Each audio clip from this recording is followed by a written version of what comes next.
Hello? Wait, I can't hear you. Can you hear me? Okay, you should hear me now. Okay, I can hear you. Can you hear me? Vale, sí, sí, sí, sí. Okay. All right, good. I'm glad you came. I had a level of percentage of worry uh, I wasn't gonna make it.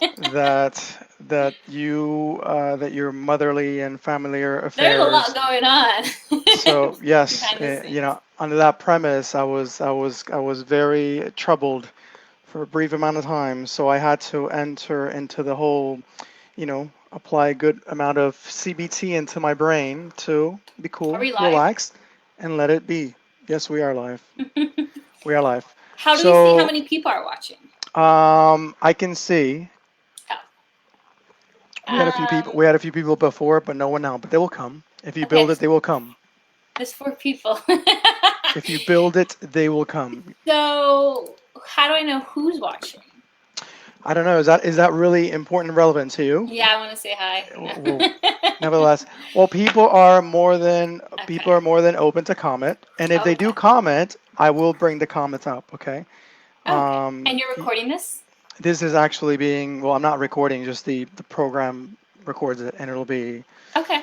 it'll be ready to be available Okay, after great. it's Then finished. you can So share it with me. yeah, yeah. So whoever hasn't participated in these get-togethers I've been doing, they're Tertuliando en Cuarentena, which basically means getting together and talking in this time of this time of enclosure where many of us find ourselves Yeah. literally enclosed for long periods of time. And I thought, what great chance to get to know people. Yeah. I'm really inviting friends. I'm really inviting people I know, people that aren't necessarily friends, people I know by other people that I think, in a very selfish way, I have to say, I want to learn. I That's want to cool. learn from their Yeah. lives and from their pilgrimage. So today we have a friend, and Hi. my good friend Monica Lopez Briano, who has plenty of colorfulness in Yeah. her life, which is part of the reason I invited her, is here. So, ¿cómo Yeah. estás? Thank you How for are you? having me. So we tried this once a few weeks ago, and that was really fun. But it was on Instagram Live, and I wasn't able to share it or keep it. I got to do research on how to do that. But yeah, I'm glad there's better programs out there to do this. And now, a time of need, these things pop up, Yeah, and true. a lot of people are having these exchanges which I think are Yeah. phenomenal because it's having a broad network of TV options, kind of like on your social networks. Yes. So something I like to begin with is basically just with the context we're in. The context that globalized, in a globalized way, everyone is in. Either maybe people from China are probably kind of a little bit coming out of that, but they have participated. So I think in a global sense, Yeah. this pretty much unites us. So what has been just to start things off? What has been this dynamic like for you, Yeah. experiencing this moment of quarantine with a partner and a toddler? Well, let me think. It's getting easier to do this. First week was crazy. It just I felt like I was going to go crazy the first week. Even though I've been a stay-at-home mom for a long time, in my routine, I always went out, either go visit friends and family or did social things. And just the whole routine of life has been shifted, and also financially as well. So some of the things I used to do is like go buy fancy coffee or those sort of things. So a lot of bad habits basically have had to been cut out and enter new habits and healthy habits, and um, you know be okay with being bored. I mean, this kind of feels like being a teenager again, when we couldn't drive and there's nothing to do, there's nothing on TV. The benefit now, we have the internet to entertain us, and now we can actually create stuff. But it's getting easier and a lot better, and um, I don't know, better habits are being developed. So I'm sure we're gonna all come out of this in a positive way, but it's still annoying because I want to go out. I like to be in, but I want to go out if I had the Yeah, yeah, choice. yeah. Of course, it's always which you can't do, you tend to value quite more when Yes. you cannot do it. There was a thinker, a philosopher used to say that a boring person gets bored. Yes. So I think I mean, that just basically speaks as to Yeah. our willingness to be creative. And part of the reason I bring you on over is because I consider you, and many people consider you, quite a creative person in many aspects of your life. So I don't think that creativity is locked down in a Yeah. lockdown. Yeah, So exactly. And the first what week things have you kind of been seen doing. yourself maybe doing that Yeah. in a surprising way you have caught yourself, maybe I'm not boring. Well, I have lots of books that I haven't read yet, so I've been opening up those. I've been cooking. I've been having to cook. I'm a fast food junkie, so having to go into the cooking world. I'm okay with a bowl of cereal, but now I Is have this a cooking for family. you? Is that what you mean by cooking? No, I made banana bread the other day, so I Oh, guess just wonderful. having to survive off homemade food. I don't know. What are you doing to keep busy? Well, I am cooking too. I mean, usually in my case, because I'm a vegan and I'm living with my family, I'm living with my folks, so there's usually like a Your wide array mom's of different cooking. meals. My mom's cooking is phenomenal, and my mom spoils me even as she has to, even Mm-hmm. as when she cooks for me, it's a separate thing than for everyone else. But for the general part, I cook for myself because I calculate my intake of nutrients and calories and everything. That's also part of the realm of But you're discipline. used to that, right? You used to do that. You did that. I'm used to being a vegan and consuming things that are vegan, and that includes a wide array of things that don't Yeah. necessarily qualify as healthy. But as of Yeah. even pre this moment of quarantine, I have been partaking of being more intentional with the things I'm actually putting in my mouth. So and that's also part of the reason I've lost so much weight, because I've just been like, okay, I'm gonna try to eat what I need to eat, not Yeah. what I want to eat. So yeah, cooking. The other day I made Yeah. pasta with some tofu and just a lot of Yeah. spices and stuff I put into it. Yeah. And of And I course, make I'm working on my like YouTube channel stuff. So, I mean, I can't go out there and film and do the things that I was doing beforehand. So, I'm just looking through some old files and making episodes out of whatever I can make episodes out of. recycling. That's good. Recycling, It's yeah. very eco-friendly. Yeah. Very eco-friendly. You can use a green backdrop and Yeah. Highlight sit. montage, like remember in the 90s, show clip. Yeah, there you go. Make a nice collage of all these. And I mean, at least in your case, that you're going through all this footage. I mean, that in and of itself, which you're using it for something else, but I guess that experience of searching, I guess that also Yeah. sparks up things that you might have not done, had it not been for Yeah. this lockdown and whatnot. Right. To get right onto it, not that we haven't, I already did, but I like to ask a question that consists of three things, at least minimum three things.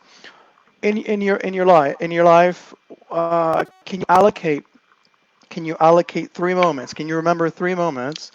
I could be more, but that you think were cathartic in your life, to like kind of like forks on the road, Mm-hmm. if you want to visualize it, since since a kid until Mm-hmm. this present moment. Yeah, I mean, I had many. It could be more I'll than three.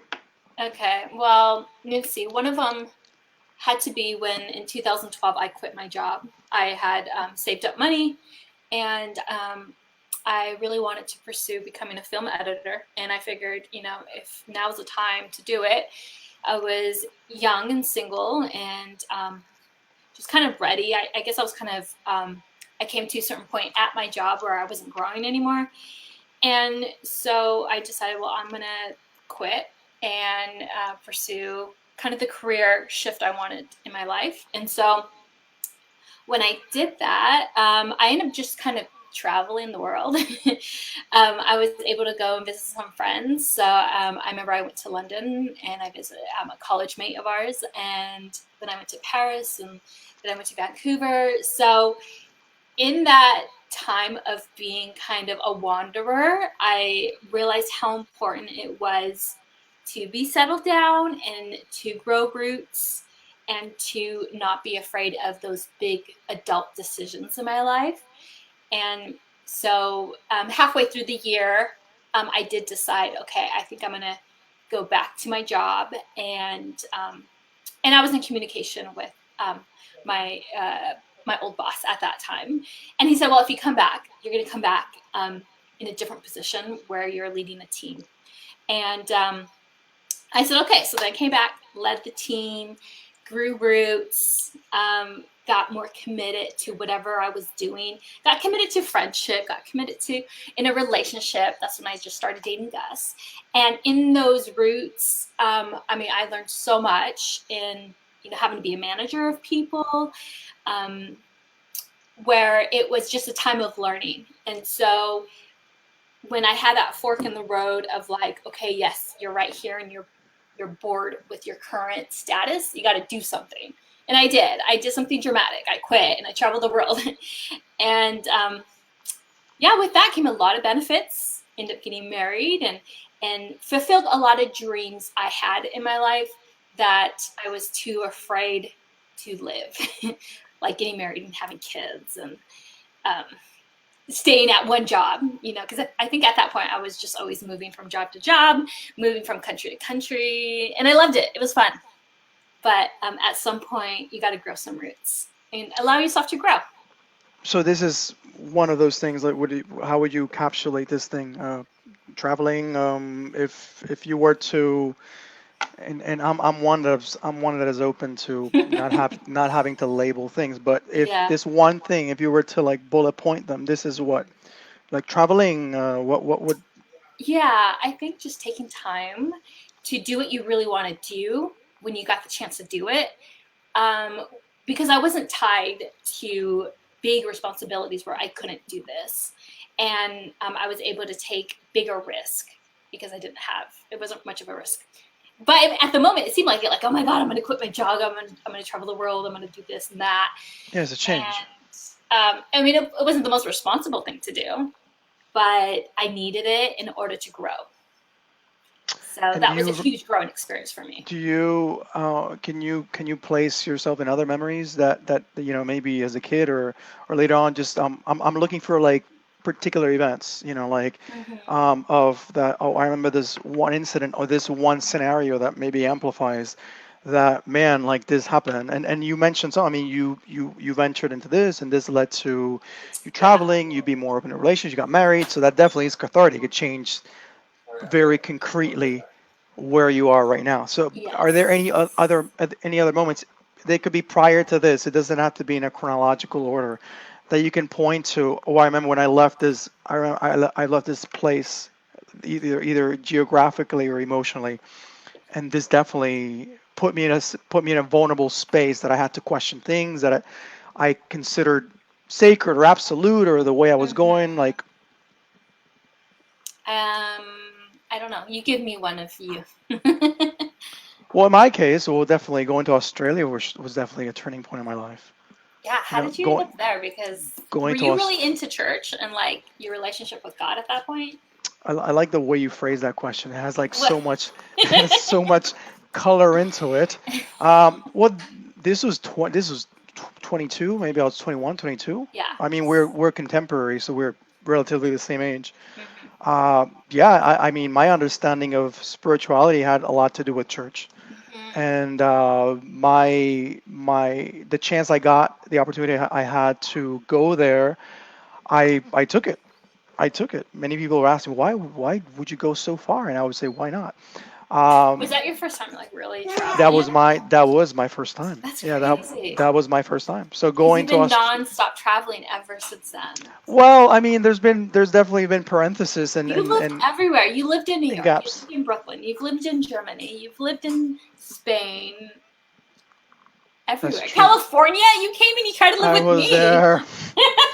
Yeah, I was tagging Leo because I was uploading. Okay, not literally with me, but with my friends. No, but I did live I lived for a little period with your parents. I mean, your parents were so included and so hospitable.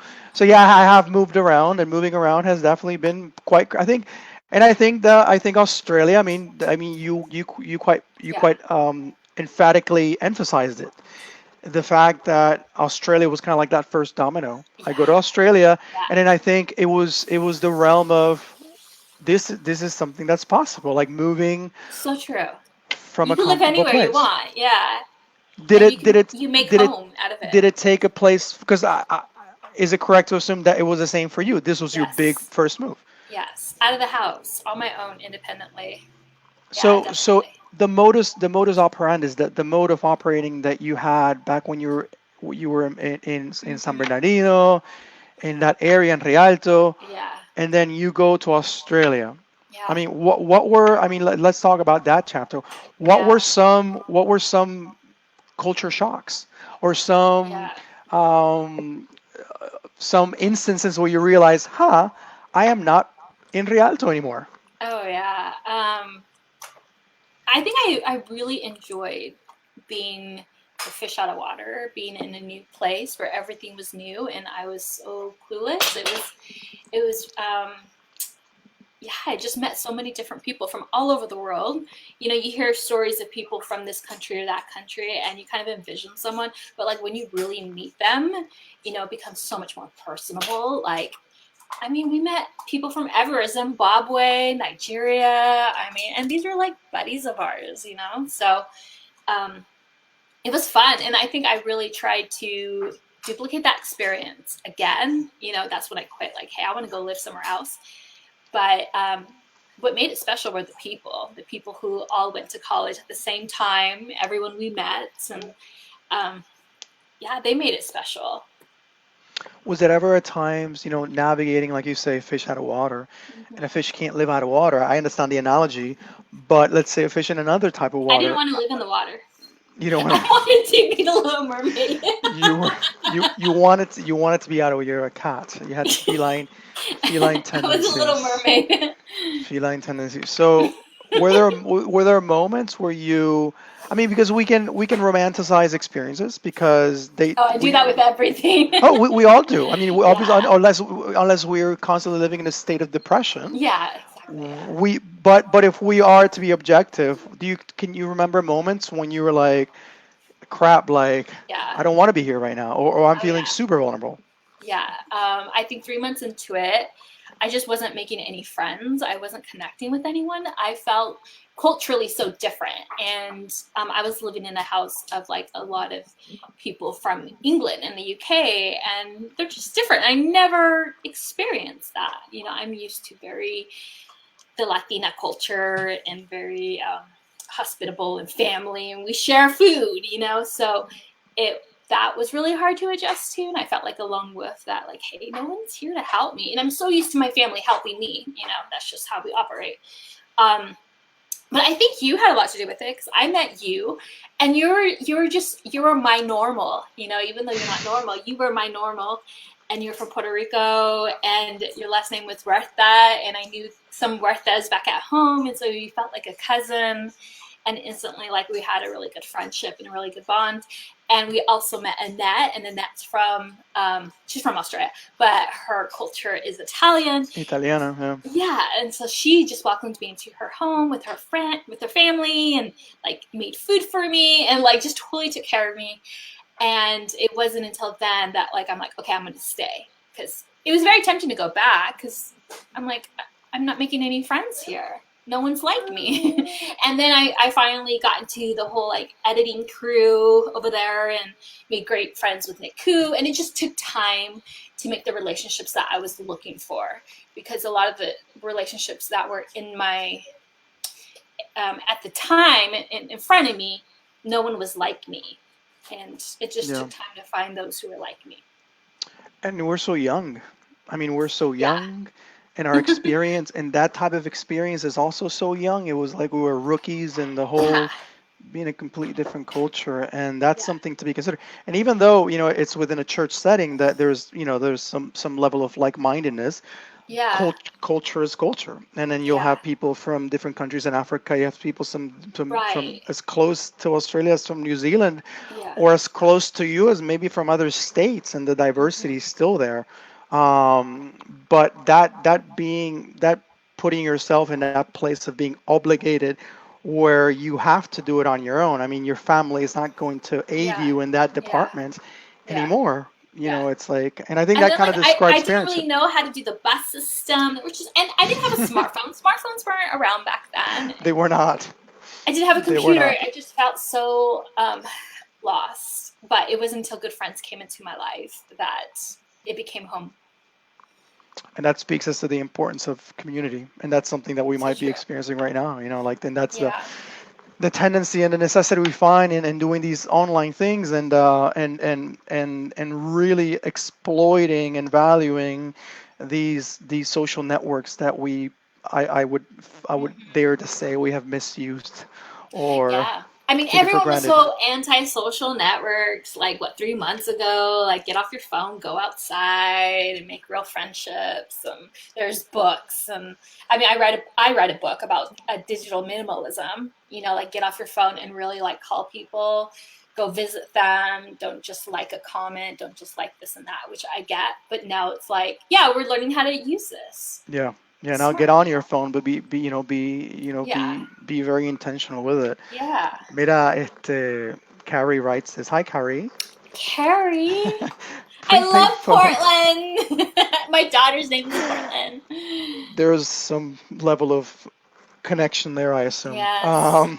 I hung So out with her when I went to Portland. You lived in Portland. see, well, I mean, that was a little Carrie, tiny, did he tiny try to go tangent. live with you too? Oh, I mean, is that a question or is that an obvious statement? Anyone who has been part of those nomading moments of my life, Yes. that is definitely. I mean, Was what Elena from Portland, or where was she from? Elena. Elena, no, Elena Oh, from New New York, York. but now she's a Portlandier now, so She's in Portland too? she's been in Portland for quite a while. So Carrie makes references to our phones, our Oh. prepaid phones. Remember prepaid Oh phones my back then? gosh. Our Nokia little It was like, devices. sorry, I can't text you. I don't have any credit. Come visit me. Stop being lazy. Oh my gosh. Take a walk. Being poor there, like, oh, I hated it. All I could afford was like cheese fries at Outback.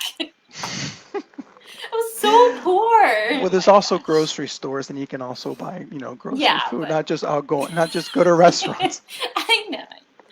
Fish and chips, that was the best. Oh my That was gosh. definitely That was the good old best. Australian Yeah, cuisine it was fun. Hillsong College was fun. I to don't know get what it's like now, to but get by. we definitely we were in a golden era, I think. Well, definitely things change, and I think my experience, like as you were mentioning, my experience of Australia, and my experience going to Hillsong was quite Oh yeah, was I quite definitely. was quite redeemed, definitely by friendships. Definitely Yeah. friendships are you get reminded how important it is Yeah. to have people in I your life. barely remember the lectures. I barely I remember know, right? going to class. Like, I mean, Barely the remember TV either. media program back then there was a little, but Well, it seemed experimental. it was very experimental.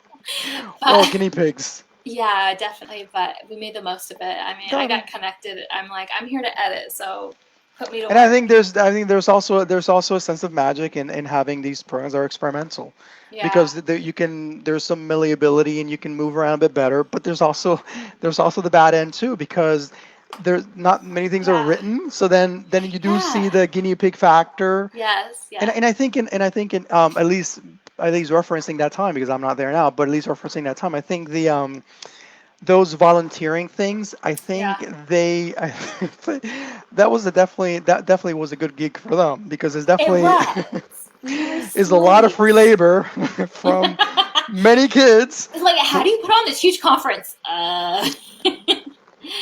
we have our working ants. Oh my god, the conferences, waking up at like 4 a.m., get on the bus, work there all day. I remember, like, okay, my friend Sam from New Zealand, after conference, he went to sleep.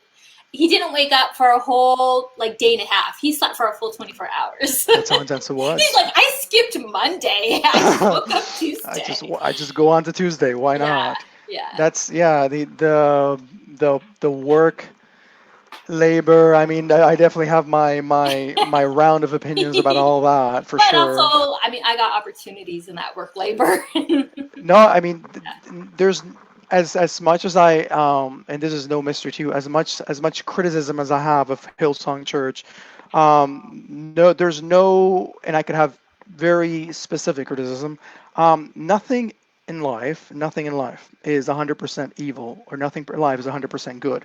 You take in your experiences, and they are opportunities. Sometimes Hmm. there are opportunities that go, and as I mentioned before, it was a very experimental program Yeah, yeah. that they were I mean, that just. was 2005, so long ago.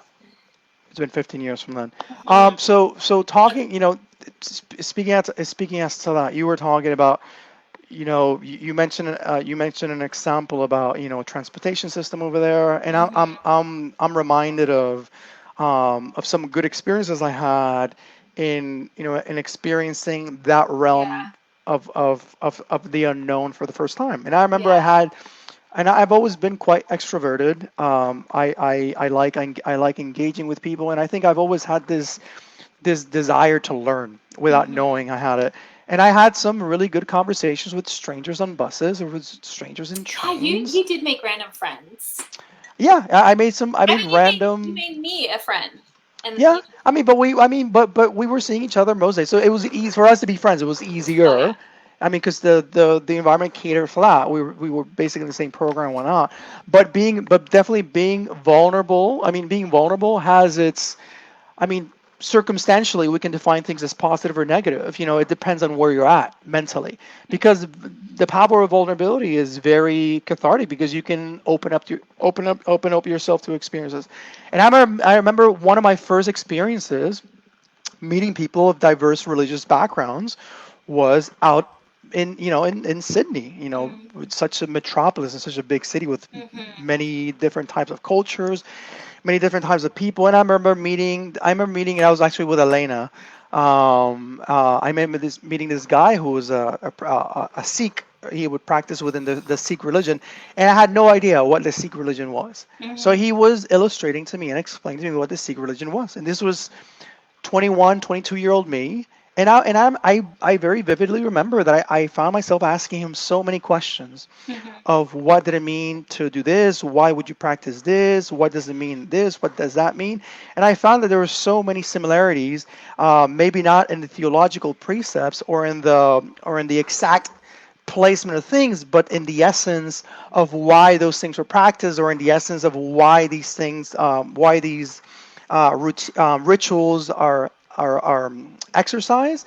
And I Mm-hmm. found so many similarities between my practice of Christianity and his practice of Sikhism, Mm-hmm. and that That's cool. definitely opened Yeah. myself up with things that I didn't know I was going to venture on, Yeah, that's cool. and I currently find myself in. Yeah, yeah. So having been in Australia for the time you were in Australia, and then going back, I really want to touch into this, because you're out of home for all this time, Mm-hmm.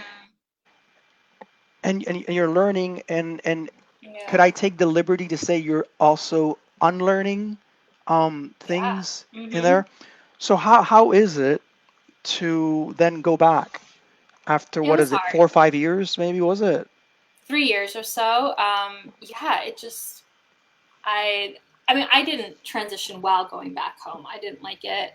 I wanted to move out. I mean, I wanted to go live somewhere else. I was saving up my money to go move and do something else, anything but go back home. And not just like my literal home, I mean my hometown. Um, yeah, everyone was so limited. Even the way they thought, because I came back and I'm like, anything's possible. You meet so many different people over there in Australia, that everyone was doing something, everyone was going somewhere, and then I just felt like a complete stop. Like, I'm not doing nothing. I just came back home. So I mean, and I don't know what it's like for other people, other Hillsongers who came back from college, but or if this is just a very common college thing, but you just don't know what to do. You don't know how to transition back into normal society, because you live in this utopia of college and It's a bit of a experiences bubble. and friends. Yeah, so it was hard to come back. It probably took me 2 years to get my feet back, and even then, like I wouldn't. It was hard for me to make new friends again. Now I had the reverse. So it was hard coming back. What about you? Well, I didn't come back. Oh, you never came back. I never came You back. I mean, I'm never actually literally we can use this as an anecdote. you I have never never went come back. back, and I think that Yeah. well, I mean, I think none of us ever came back. Oh, there I you think, go. huh? I'm getting quite deep, huh? Oh, wow, we're getting somewhere. Therapy Because session well, I here. think it's just, I mean, it's just no great historic thing. It's not big. It's not a big, profound thing. I think it's just cold growth. Yeah. It's just cold growth, and it's not I mean, too. my friendships were never the same, with the old best friends I had before Australia. Claro. They were never the same. Nothing was the same. Why do I you was think that completely is? different. I guess you answered. You're I completely have different. no idea why. I mean, I grew. I was a different person. I Hmm. came back with an Australian accent. I'm like, hello. This Mexican girl with an Australian accent. You're denying your true self, Monica. I don't want to be your friend anymore. So pretentious. And even when I would meet new people, they're like, "Oh, you're from Sydney? You're from Australia?" I'm like, "No, I'm from Rialto." Rialto, Sydney, my friend. um, yeah, I mean, I never got back to the place I was with some of the best friends. I saw the world, and yeah, I remember I would meet random people from different countries, and like I would want to befriend them. I'm like, I Yes. get you. Yeah. I I had get that you. too. I Yeah, mean, so I still have that too. I have a yeah, higher appreciation to meeting, and I think it's just I have this obsession with learning, with like wanting to learn, yeah, yeah, and like being like I want to get your perspective on this. I want to get your perspective on this yeah. other thing, and on a very literal basis, I never like when I left Australia, I didn't return back home. I went to New York, and I left Australia. I went to New York. I went with Elena, and definitely leaving Australia and going to New York had plenty to do with Elena because she that was her home, and Mm-hmm, definitely her family was very accommodating, mm-hmm. and I think if I've had opportunities to travel, it's been in the main part for people because the people have been very hospitable, Yes. very hospitable, and I've always been a bit of a provocateur, a bit of a a bit of a nonconformist in some essences, and sometimes I've put people in interesting situations, maybe in over the dinner table or just conversations. But nevertheless, I have had the luck of really striking up people who have been very hospitable, like including your parents and Mm-hmm. Elena's parents, Elena's grandma, and going to New York before coming to Puerto Rico, and being part of Jay Baker's church over there in New York, for me, and this definitely goes into the specific experience I had of Hillsong. Like for me, if I could summarize Hillsong for me, my experience of Hillsong, and it's not a commentary directly on Hillsong. I just happened to be there, and part of it was Hillsong, but I happened to be there when my faith was deconstructing. I was deconstructing a lot of my faith and my idea of God, and I think my Hillsong for me was those first few steps I was taking without knowing it to deconstructing my faith and to eventually becoming an agnostic atheist. But at that point, I didn't think, oh, this is the first step you take to becoming an agnostic atheist. I was still a Christian. I still embraced my faith. But going to New York and being part of a church and a bar and meeting, LGBT people, the gay people, lesbian people, transgender people, transsexual people, being part of the church community, that definitely had a huge impact for me. And as people that were not seen as sinful projects in the road to recovery, but were seen as very integral part of the church. That definitely made an impact on me. And also just the fact that it was going from a mega church to a small Yeah. little bar in Brooklyn, in Yeah. Williamsburg, Brooklyn, and having people of all colors and of all kind of flavors congregate there. That was for me what I needed because it wasn't just Hillsong. It was coming out of a mutually toxic relationship. It was Oh yeah. coming out of being in that place. So definitely, having Elena as my friend, uh, it was cathartic. I mean, having Elena in some aspects, she kind of saved my life in some form, in a Yeah. very literal and in a very Yeah. symbolic I way. think she like became your sister. Yeah, she was definitely, and the fact that she was Puerto Riqueña, she was from Puerto Rico, born in New York, but we had a lot of that was she was definitely my psychological refuge, with definitely with no psychological preparation at all. It's just the fact that we were able to talk about things that I was not able to talk about with other people. But definitely it was, I mean, Australia was necessary for my life. It was Oh definitely yeah. necessary. I still, I mean, we always joke about this, the fact that we are still in touch, Mhm. and not just in touch, that we're friends, Mhm. and we could see, I mean, and maybe from a glance, people coming into our relationship might say, wow, we're so diverse, but I think we're not as diverse Right. as we Mhm. might want to. Maybe we might check lists in a questionnaire different things, but the essence of our humanity has taken us Right. through similar journeys and whatnot. Right. And I think I've um I've seen our friendship where you were like this and you were like this, I was like this in believing, and like we mhm. kind of met in the middle. Like we kind of like, oh, we kind of agree. And we agree on many things. We Yeah. definitely agree on many things. I definitely have. I obviously the journey I have been on has been very much full of a lot of controversy. Maybe if there's been a point that the waters have been still, I think is now, and not just because I'm not steering controversy, because I think at this point in my life, I have for the first time experienced having peace with myself, Mm. Mhm. and that definitely does not go with work. I Mhm. have definitely worked my ass off. I have definitely worked my ass off to be in a place where I have to be comfortable in my own skin. Working Yeah. with reading a lot of psychological books, reading about books about how we think as human beings. And just yesterday, I was reading an article my friend shared with me about Carl Jung, the psychiatrist from Switzerland, and he was talking about the importance that we have of embracing, quote unquote, our dark side, embracing those things that we might not be comfortable with being honest about. Because he says, as we embrace these things, then we're not going to be tempted to project them onto others. And that's where people who commit crimes come in. That's where people who assassinate other people come in, where they have not been able to really embrace the fact that we don't have it all together, and then is this putting pressure on our own self to be something we're not, and then we project it onto other people.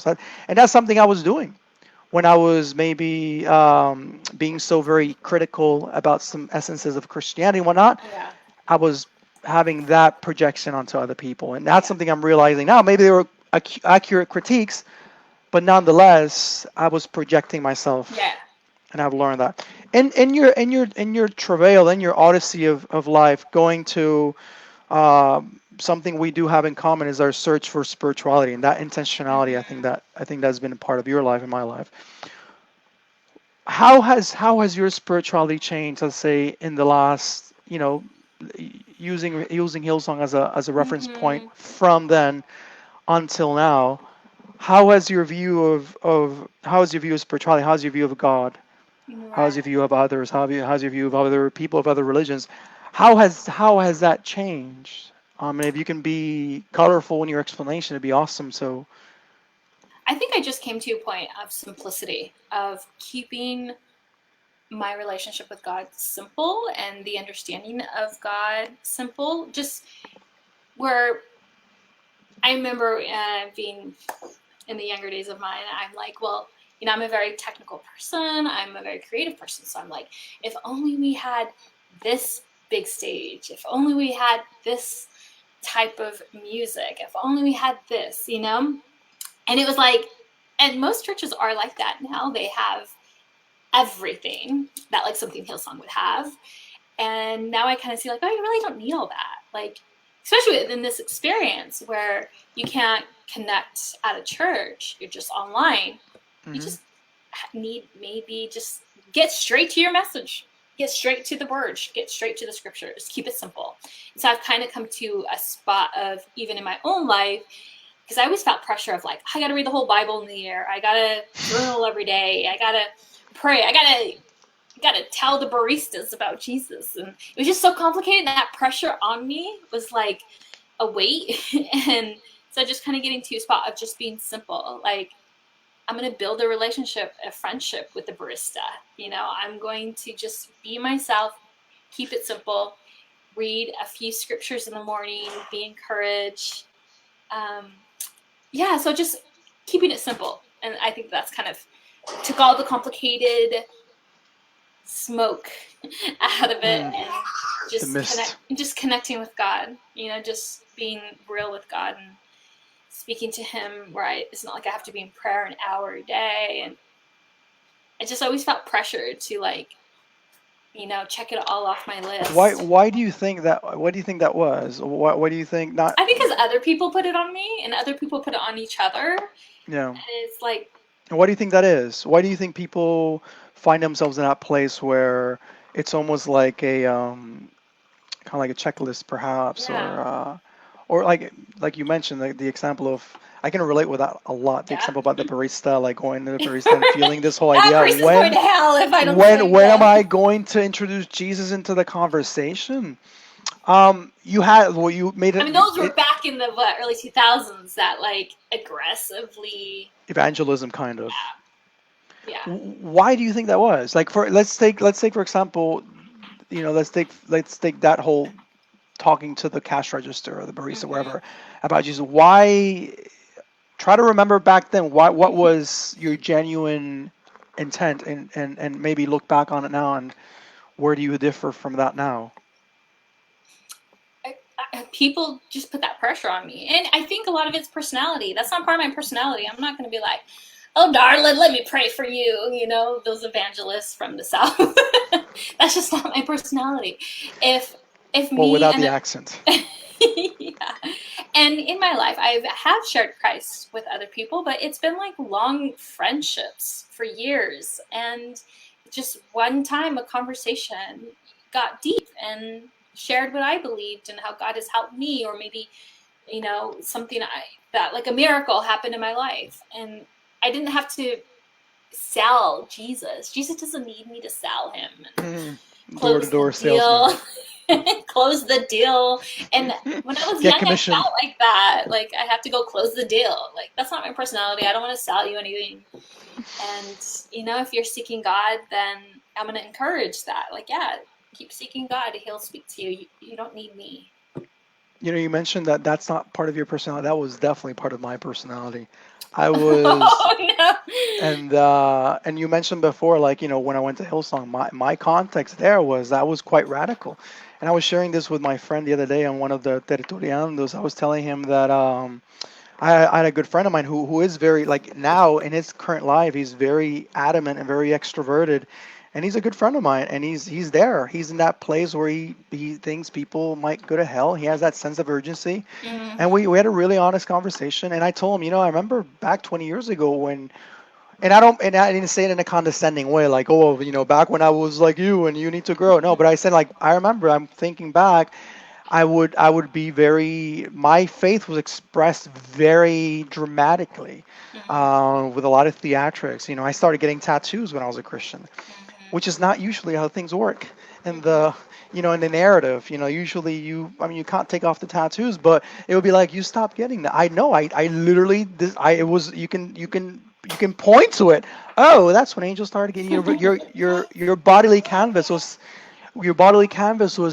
was a virgin, and now it's like all full of color after you become a Christian. But I felt the obligation to wanting to felt the pressure. Hola.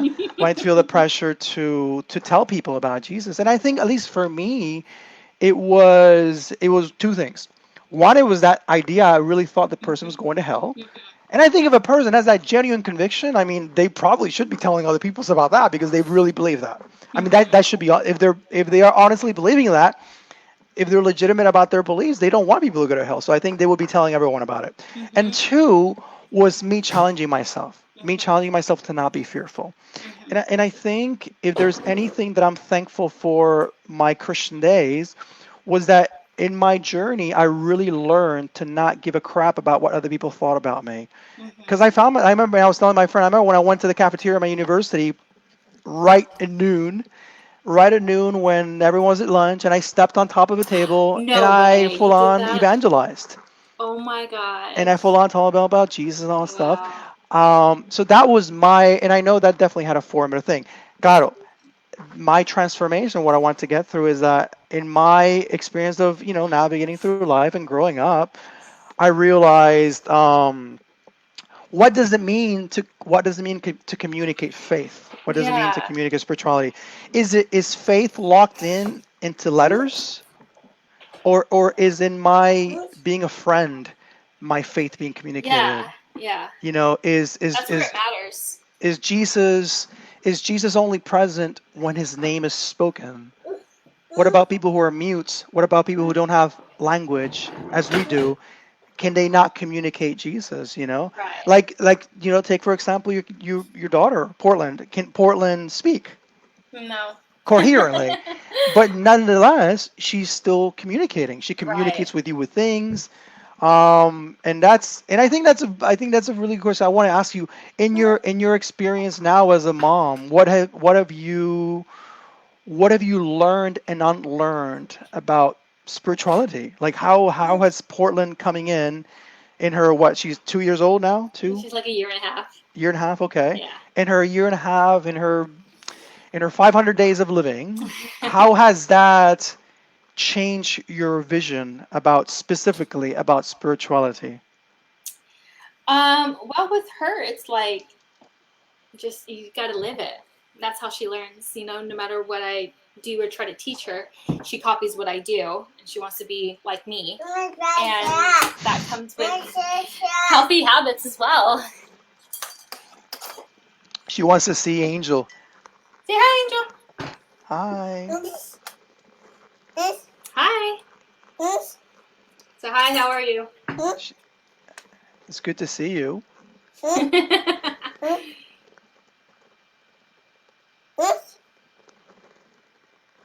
I wish I knew she was. She's definitely trying to tell me something. She's looking for a reaction out of me. Okay, let me. And I love how she said something with her mouth. She vocalized something, and You then heard she it, Dad. and then she moved her hands like she's really wanting me. Oh, what did she do this? No, she went like this, and I interpreted it like She's she like, was come here. trying to. Just hold on a second. Let me She's let me like, come here. transport. She knows maybe it's sign language. The Yeah. yesterday I shared with a friend. I've been reading this book about letters that were written to Mr. Rogers by kids. Oh, how neat! I'm reading a Mr. Roger book too. Really, which one? He wrote. It's like all his quotes. It's like one with all his quotes about childhood or about child development. Is it the little square ones that are kind of like? Well, it's a new version that Tom Hanks is on the cover. See. Yeah. Like I think it has the same name as the movie. Yeah. Yeah, I think it's based on the movie, and they had the bueno. article of the writer. That's a good. I think it's a good choice. It's good. I just need some help with toddlers and stuff, so reading it kind of helps me understand. So in that specificity, I really could. I'm not a parent. I am a teacher, so I work a lot with kids. Yeah. And I love working with kids. Like I would have so much fun with Portland. Like just wanting to understand and get into that mindset. Yeah. And I think that's partly why I haven't really grown up that much in that sense. I've always been a bit of a kid. Yeah. You're like, yes, you haven't. Yeah, no. As soon as you get married, you have children, you'll grow up. So then that makes me conclude I don't want to have kids. I don't want to grow up ever. So back to that question. I mean, if you can really, as we come to the to the end of the, I really want to get that. I think a lot of it has to do with time. It's going to take a lifetime of showing her love and being there for her, communicating to her, keeping her safe, teaching her. I mean, I thought like I needed to have like a curriculum every single day, like teaching my daughter something, but it comes with time, and her development is so, like, one day she can't do something, the next day she can do it. It's like so amazing, her development and how fast it can go. So knowing that like I'm alongside her, teaching her and guiding her, and yeah. I'm also trying to be a different type of mother than maybe the mother I had. I mean, my mother was overwhelmed and stressed. I was going to ask you about that. Not specifically about your mom, but about... Yeah. Yeah, so more being more patient, more calm, more having my own emotions under control instead of like, oh, the screaming mom. Like there's been times where I've seen screaming moms at kids, and I'm like, I don't want to be like that. Yeah. That's not my personality. Again, not my personality, but sometimes that just comes out of me of like, get over there. I'm like, oh wait, no, I need to stop, take time, and understand where she's at. Like maybe she's in a state of frustration or she can't communicate, and Of just to take course. time and say, I'm sorry, I don't understand what you're saying. What are you trying to tell me? And just taking time with her to not be the overwhelmed, stressed mother as much as I can. So that means being healthy mentally as well, taking breaks every so often, and I mean, I do my own little projects on my YouTube channel just to keep me insane, to keep me not or what do you call it, sane? I love the state of insanity in my life. The emotion drives my creativity. The thrill. Exhilarating. you know, How just, has how has Portland been your teacher? she's so loving and very social and very, I don't know, she'll talk to anyone, and yeah, she's very accepting. And she doesn't have any fears right now. Like I have a fear of bugs, and bees will be around her, and she's like, so just little stuff like that where I'm like, oh, she's not afraid. And then I don't want to make her afraid because I'm afraid of roaches or whatever. That's beautiful. I think that's such a great teaching right Right. there. And how can what 37 nearly 37-year-old Monica Yeah. change things that have been quite habitual Yeah. by the example of a year old Yeah. person Yeah. that is coming into this world without having all Yeah. those stigmas or standards that we contour. Right. In the realm of educating your kid, how do you as a Christian, like, and Mm-hmm. that's something I've also wondered about myself, how I as a non-Christian, how do I want to raise my kid up in terms of spirituality and True. whatnot? Mm-hmm. How have you taken into account, you mentioned the fact about how your mom thing, your mom, and if you take the whole context into account, I bet your mom did Yeah. everything she could with what she had. Yeah, but and my but mom would tell nevertheless, me, she's like, "Oh, I didn't really hug you because I didn't want you to get attached to me because I yeah. need to go do other things, and I couldn't be holding you all day, so I didn't really hug you." And I'm like, "You could have hugged me." So I'm taking time to hug my daughter and to kiss her and to tell her I love her, showing her more affection. And she does it on her own. She'll come and hug me, or if I'm having a hard time with something, she'll come and like pat me on the back. Aw. And yeah, It's very so instinctive. It's almost like yeah. it's very human. So remembering your childhood, and Mhm. this is not to throw your parents under the bus or anything. I No, mean, but they but used to spank me with the chancla. con la chancleta. That's always the thing with Latino families, eh? And we have a Got the lot of chancla. funny the flying chancla, or Yeah, the don't make me take out the chancla, and or yeah, making the gesture. Those so yeah. I mean, one time I remember Portland was doing something. She was being bad, and I think I did throw like a stuffed animal at her, and she looked at me like, "How dare you? Like that was really inappropriate." She gave me that look, and I'm like, "I'm sorry. I should have got up and helped you, and not how do just I throw a interpret stuffed that animal at flying you." object? Um, but if you think about your child, what things do you and about just how you looked at other people raising their kids that you don't want to do in the specific realm of church? The Hmm. things I can think of many things about church. I can think about like when I was a kid, my parents were home. I thought I had missed the rapture Oh yeah, we still do that. because that was just part of the. I remember hearing more about the devil at my church than about God. Yeah. So in your experience, like what things would you not like? What specific things that might you remember about that religious upbringing that you might not want to replicate with Portland? I don't know. Sometimes my parents had crazy ideas of like Easter, like no Easter baskets allowed because we're supporting the bunny and we're not teaching you about Christ. So I didn't get an Easter basket, and everyone else did. And I'm like, I just want a basket of candy. So with my own daughter, I bought her Easter basket. Like, if it's just a ridiculous thought, it's not in the Bible. I'm not gonna hold to it. Or like, I couldn't watch The Simpsons growing up. I mean, Portland watches The Simpsons. It's not a big deal.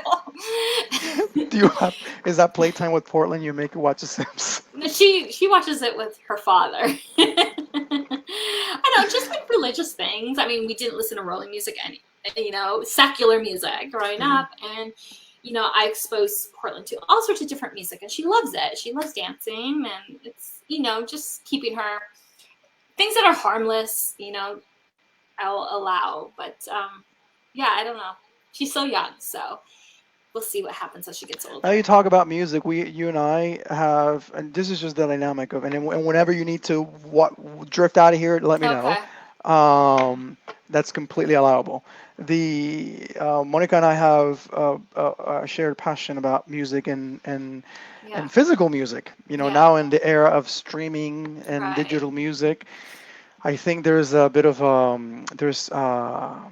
what's the word I'm trying to look for? There's a sense of comforting and in slowing down and putting a cassette tape or putting a vinyl record. And even now lately, I've been also putting CDs on, and I've also find them quite therapeutic.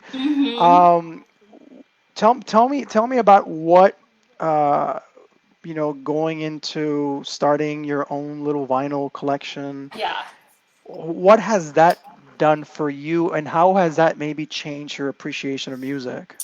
Right. I think I got to a point of like all my music was sounding the same, and I was subscribed to Spotify and iTunes. Both had subscriptions, and then when I just wasn't working anymore, I couldn't afford those things. They all add up, all these subscriptions. And when I got rid of my iTunes, I had no music in my library. I had stuff from like 2010 and 2011. I'm like, what?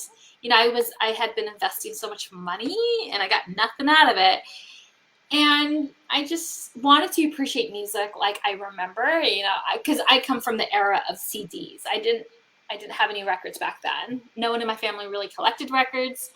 But I think in the mid-2000s, it kind of became cool to collect records. So I kind of jumped on that bandwagon and just really enjoyed the how old music sound coming off a record player, and how you can put on a record and you just walk away. You don't have to skip, because sometimes you're listening to it digitally, you're like, I don't like the song. Oh yeah, I remember this album, I'm gonna play this album. You're just so scatterbrained. But what the record allows you to do is just focus and appreciate what you're listening to. And even the songs where you're not a big fan of, you begin to like them and connect with them. Like, usually you would just skip it. So it is super therapeutic, especially like in my transitional state of being full-on mom now, and just that's kind of what I have, where I put on a record player when I'm cleaning or just like need some time alone just to like think. Because a lot of times the music I listen to kind of becomes background music for my thoughts. Like I can't really do very overwhelming music. Like I don't really listen to hip hop or like anything that causes me to like, I really need to pay attention. But more like soothing music. And yeah.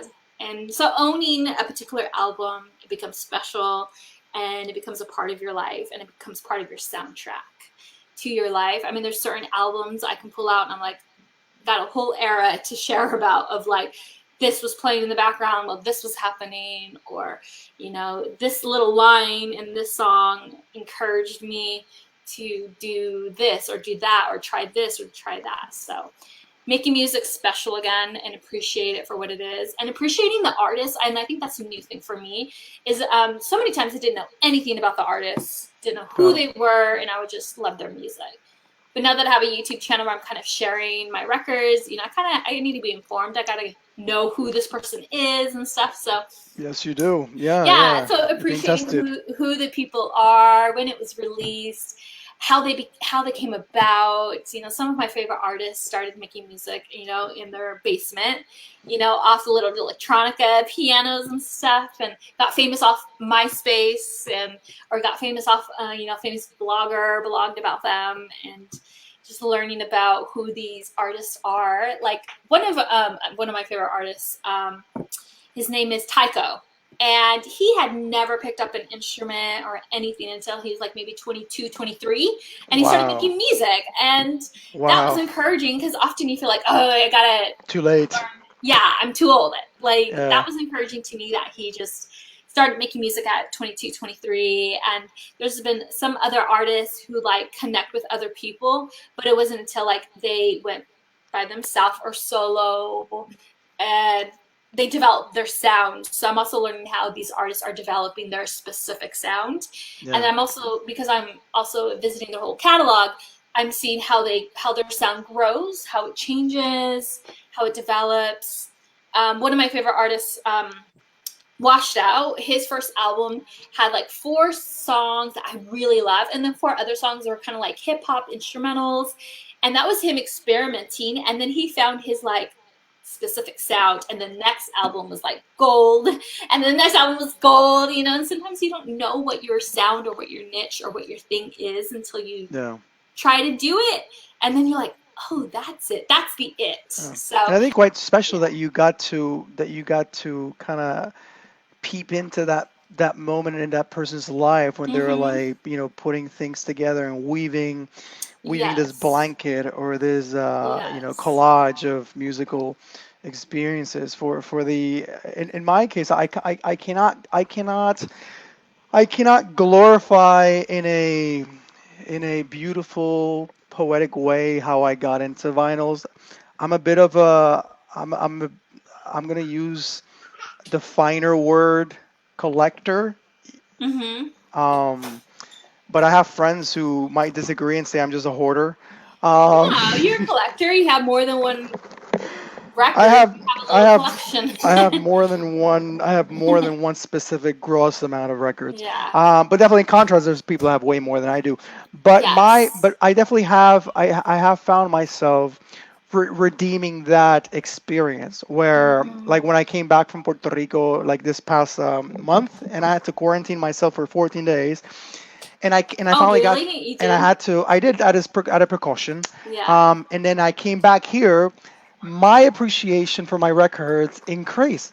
Yeah. I've been playing them on a daily basis, which is Yes. something I was not doing, Yeah. and I have over 400 records, and I Yeah. go to a particular Mm-hmm. one that I'm like, oh, I think I want to hear the sound, and Yeah. every time rediscovering, and then and another thing, and it might be the same for you, it's just the experience of getting your record out Yeah. and just going and looking through those credits, Yeah. seeing the people that were behind stage those credits, and also looking at the artwork is a different experience. Yeah. The artwork is bigger. Yeah. And especially when And you it's go to the old beautiful. records, it is Mm-hmm. beautiful for the main part. It is beautiful. The Yeah.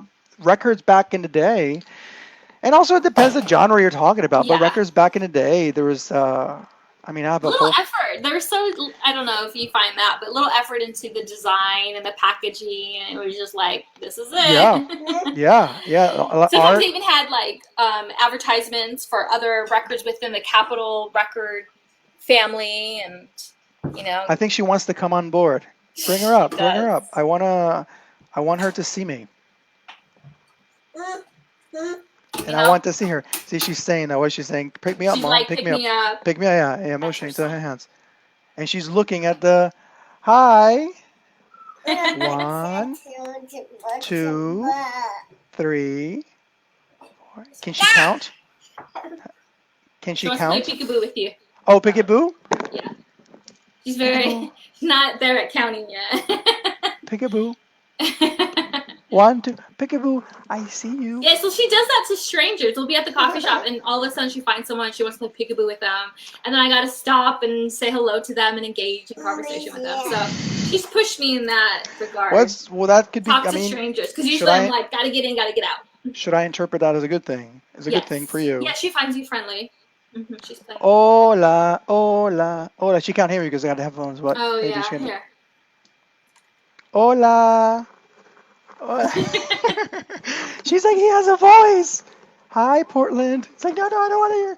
I much prefer to see him. She- Um, Something that we've talked about is including Portland into your vinyl collection, and I've jokingly asked Monica, what do you do? I mean, I've jokingly, very seriously, because I imagine a toddler around my collection, and I'll be so paranoid. oh my Uh, yes. what is your procedure to keep your records? at a distance. Well, I would love to display them because I love looking at them. But we bought a cabinet that has a door, and we had to put like a baby lock on it. And for a while, that door broke. She broke the door, and so she was getting into our record. And my Johnny Cash album, she ripped the backside of it. So that album is, I mean, the cover of it's messed up. What album was it? The Johnny Cash, San Quentin. Oh, yeah, maybe she didn't like that one. Maybe she wants you to get Folsom She just Prison. ripped it, but you can't get mad. Like, they don't Well, it just shows her dissatisfaction. It was so much she ripped it. She's like, I'm done with this album. Get Folsom Prison. Maybe she'll like that one. Yeah, so when she gets Prison. older, she'll learn how to take care of the records. But well, she's a year and a half, so I'm sure her definition of taking care is maybe a little bit different from yours. She'll inherit all my music, and maybe she'll like it, or maybe she'll like Dad's music. That makes me feel hopeful. Mira, Mónica, pues para ir to wrap things up, I want to ask you one last question. What do you think, and maybe I'll go a little bit deeper here. What do you think is the biggest lesson that you can leave as a legacy to Portland and to your future kid that's on the way? Yeah. Almost 6 months pregnant. It's coming there. It's coming. I think just being themselves and learning the specific gifts that God has given them and to use those gifts will help lead them and guide them in their life. And I mean, what I do now is somewhat what I did as a child. And I used to play radio host or play newscaster, like all my playtimes, kind of just doing that now. Do you find similarities between your childhood and hers? Like, do you find yourself similar, like things she does, or? Not really. I think if anything, she's more like her dad in the things that she does. I haven't really noticed any similarities. But it's kind of hard to see because I am me and she is her. She wants to hear me. She's telling Mom, I want to hear that specimen on the TV. So mira, Mónica, I am so grateful. I'm so grateful to have you as a friend. I'm so grateful to know a little bit about Portland. She seems like a really cool little human. When I'm in LA, when I'm down there, you'll come visit. Definitely want to meet. I definitely want to interact with her and learn from her. So, Mija, thank you so much. Thanks for having me. I know the conversation's been a bit scattered. But that's Tertuliando. Actually, it's just how it is because that's the dynamic. People come. I don't have any sound bites. I invite people, and they're like, "What questions are you gonna ask me?" I'm like, "Well, there's no script. There's these 4 topics I try to navigate to, but there's no script because I really try to emulate a real conversation. I really, when you go to a real conversation, you don't go like, "Well, these are the questions." I mean, I don't do that. Yeah. I don't know if you. Well, I do that. If I know I'm going to meet up with a friend, I'm like, okay, I'm going to talk about this and this and that, and then I'll ask her about this. Claro. I don't want to be like, I don't got nothing let's say that's my introvert side. No, but let's say like I'm trying to replicate maybe not I'm going to meet with my friend tomorrow, but a running into a friend. Oh, okay, there you go. Yeah. And having a good amount of time, so. Yeah. Okay, well, thanks for having me. See? I don't know who's watching. Oh, Elena says hi. Hola, Elaine. Yeah. Oh, that's not the Elena. That's Elaine. That's a friend of yours. That's a fan. That's a family friend. Okay, bien. She's like, what are you having? I assume you're having a baby, right? Yeah, I'm having a girl. So I'm going to be a mother of girls. So soon. You already know the... Yeah, well, I'm like 23 weeks. So no surprise factor. You're like, nope. Another girl. I wanted a boy. But... She's fly. How does your girl fly? She is flying. So, Mija, adios. Have a enjoy this time. Whatever comes out of this, I hope it's. I watch your little capsules of your. You do? I do. I actually do. I very much do. You. I saw the one you did recently. I want to listen. I didn't listen to it entirely. The conversation you have with your is he Rodriguez apellido? His last name was it Martinez. Martinez. Yeah. We just talk about like his taste in music and stuff. But he did do an interview with me. See, I have that on the to listen. Yeah, which I'm like, I don't know what I said. Like, I don't want to offend people or like be misquoted. I mean, I'm not famous, but like, I'm kind of worried about that. That makes me even more interested in listening to it. What are you talking about? No, I didn't say anything bad, but like I don't want to. I don't know if people are easily offended. Bueno, mija, if you took on this conversation, and you know I'm a bit of a controversial figure, I don't know why you're scared about that. Anyhow, so have a good day. Okay. A big hug from a distance. Saludos a Gus. Y bye, Portland. Bye-bye. That's why, like, when I film, she's in the background because she Yeah, likes to be she's part of the. She's part of your. She's the part brand. of your. Yeah, she's part of the. part of the brand. She's part of the collaborative background. So, adios. Bye. Bye, everyone. Bye. What do I do? I leave studio? Look, I'll end it. Bye. Okay. So bye, Angel. See you later. You can translate that for me later. See you, Bye. Monica. Have a good one. See ya. Bye.